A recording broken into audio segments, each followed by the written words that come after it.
Assalamualaikum warahmatullahi wabarakatuh. Alhamdulillahirabbil alamin.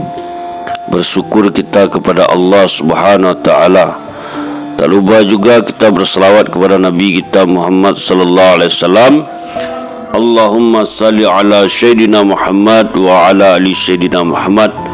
Hari ini kita akan membahas hadis tentang keutamaan solat.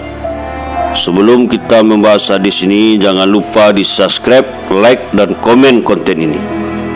Dari Ibnu Umar radhiyallahu anhu berkata bahwa Rasulullah sallallahu alaihi wasallam bersabda, Islam dibangun di atas 5 perkara.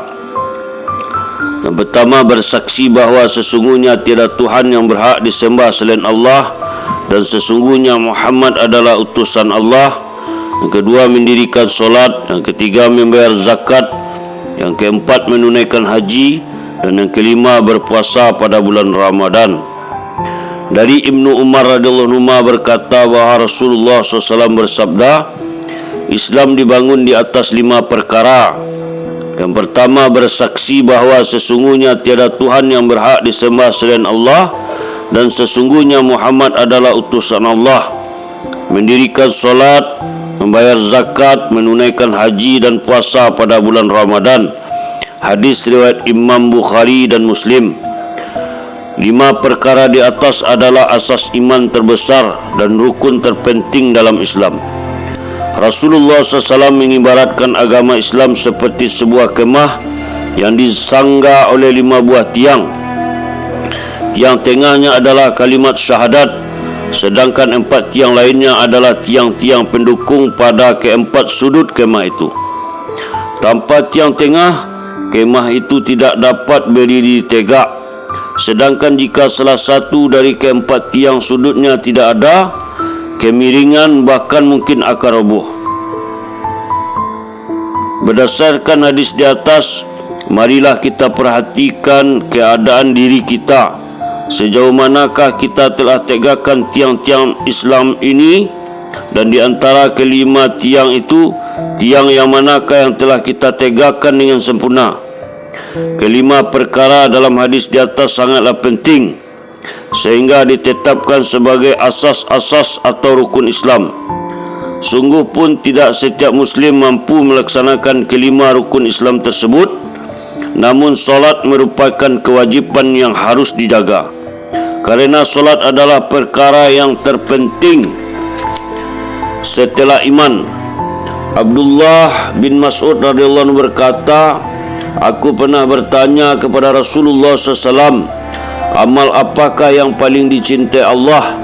Beliau menjawab, solat. Aku bertanya lagi, kemudian apa? Beliau menjawab, berbakti kepada kedua orang tua. Aku bertanya lagi, kemudian apa lagi? Beliau menjawab, jihad. Mula Ali Qori rahmatullahi menyatakan bahawa menurut para ulama, hadis ini merupakan dalil bahawa solat adalah kewajiban dalam Islam yang terpenting setelah iman. Hal ini diperkuat lagi oleh sabda Nabi sallallahu alaihi wasallam sebagai berikut, as-salatu khairu mawdu'. Solat adalah sebaik-baik amal yang ditetapkan Allah untuk hambanya. Selain hadis di atas, masih banyak hadis sahih lain yang menjelaskan bahawa sebaik-baik amal manusia adalah solat. Dalam kitab Al-Jami'us Sakir disebutkan 5 orang sahabat yang telah meriwayatkan hadis di atas, yaitu Sauban, Ibnu Umar, Salama, Abu Umamah dan Ubadah radhiyallahu anhum. Dalam riwayat Ibnu Mas'ud dan Anas radhiyallahu anhuma disebutkan bahawa amal yang paling utama adalah solat tepat pada waktunya. Sedangkan dalam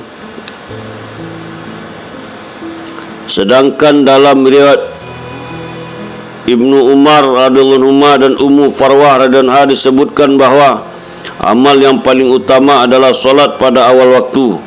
Hadis-hadis ini dapat memperkuat maksud hadis di atas bahawa solat adalah perintah terpenting setelah iman.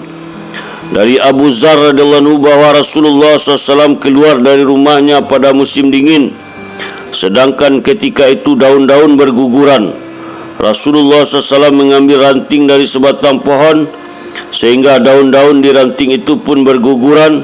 Kemudian Rasulullah SAW bersabda, "Wahai Abu Zar, aku menyahut labbaik ya Rasulullah." Lalu beliau bersabda, "Sesungguhnya seorang Muslim yang menunaikan solat dengan ikhlas semata-mata kerana Allah, maka dosa-dosanya akan berguguran seperti gugurnya daun-daun ini dari pohonnya." Hadis riwayat Ahmad At-Targhib. Pada musim dingin biasanya daun-daun berguguran dari pohonnya. Bahkan ada sebagian pohon yang daunnya tidak tersisa sedikit pun. Demikian perumpamaan kesan solat yang dilakukan seseorang dengan ikhlas, yaitu segala dosanya akan diampuni sehingga tidak tersisa satu dosa pun.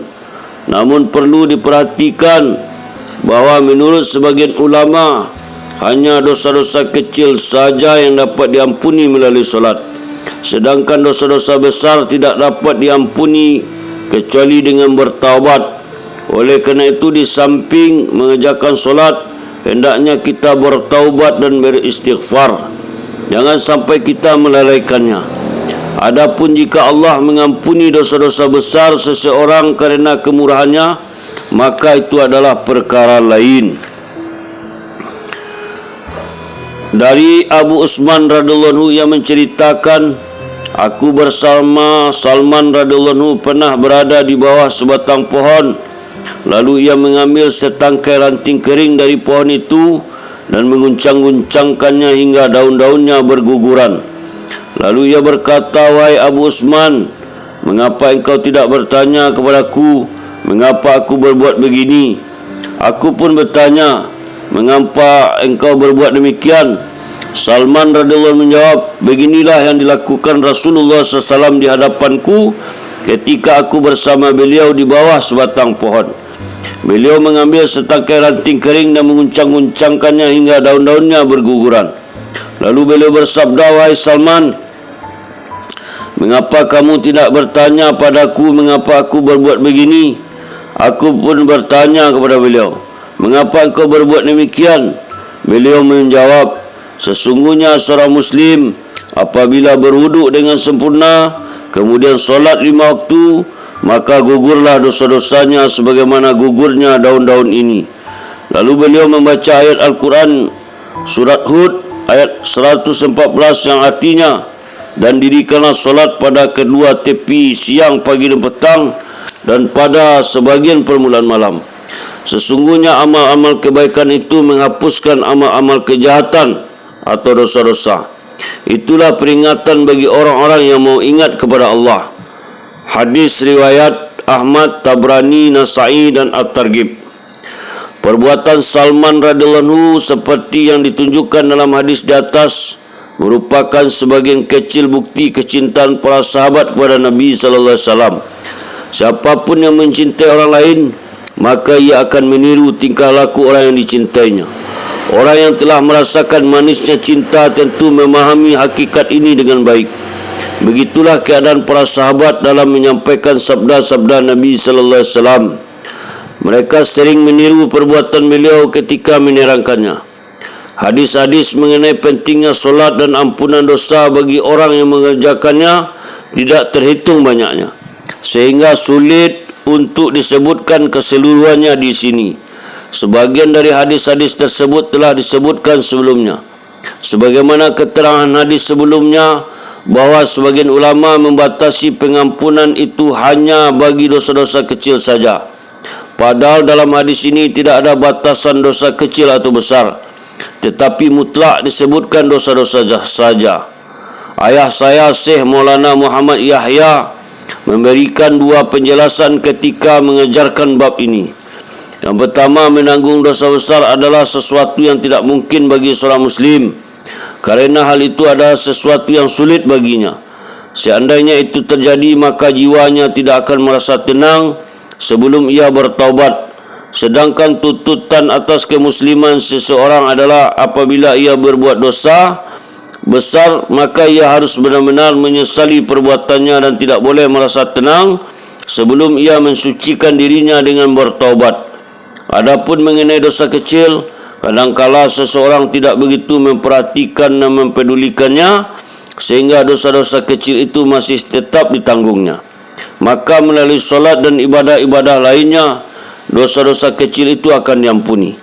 Yang kedua, seseorang yang melakukan solat dengan ikhlas serta menunaikan adab-adab dan sunnahnya, berarti ia sudah bertobat dan beristighfar beberapa kali.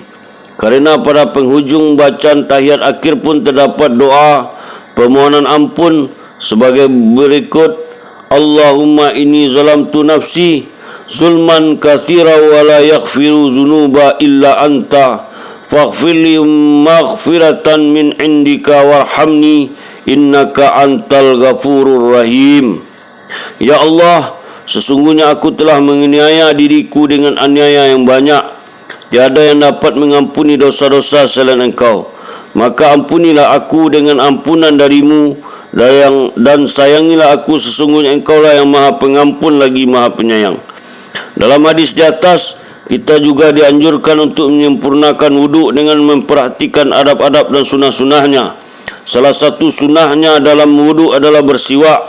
Namun ini seringkali diabaikan. Padahal disebutkan dalam hadis, 2 rakaat solat dengan bersiwak lebih utama daripada 70 rakaat tanpa bersiwak. Dalam hadis lain dinyatakan, jagalah siwak kerana di dalamnya terdapat 10 keutamaan. Yang pertama, membersihkan mulut. Yang kedua, menyebabkan Allah ridha. Yang ketiga, membuat syaitan marah. Yang keempat, membuat Allah dan para malaikatnya cinta kepadanya. Yang kelima, menguatkan gigi. Yang keenam, menghilangkan kotoran. Yang ketujuh, mewangikan mulut. Yang kedelapan, mengurangi kekuningan. Yang kesembilan, mempertajam penglihatan. Yang kesepuluh, menghilangkan bau mulut. Dan bersiwak adalah sunnah Rasulullah SAW. Al-Munabihat Ibnu Hajar. Para ulama lebih menghitung manfaat bersiwak hingga 70 keutamaan. Salah satunya adalah akan dimudahkan mengucapkan kalimat syahadat ketika meninggal dunia. Sebaliknya, mengisap candu mengandung 70 bahaya. Salah satunya adalah akan menyebabkan lupa mengucapkan kalimat syahadat ketika meninggal dunia. Masih banyak pahala lain jika wuduk dikerjakan dengan sempurna. Semua hadis menyebutkan bahawa pada hari kiamat, anggota tubuh yang dibasahi air wuduk akan bercahaya, dan dengan cahaya inilah Nabi sallallahu alaihi wasallam akan mudah mengenali umatnya. Itulah hadis tentang keutamaan solat. Semoga dengan mendengarkan hadis tersebut menambah keyakinan kita, semangat kita dalam mengamalkan agama secara sempurna. Kita tutup dengan doa, subhanallah wa bihamdihi, subhanallah wa bihamdika, asyhadu an la ilaha illa anta, astaghfiruka wa atubu ilaik. Assalamualaikum warahmatullahi wabarakatuh.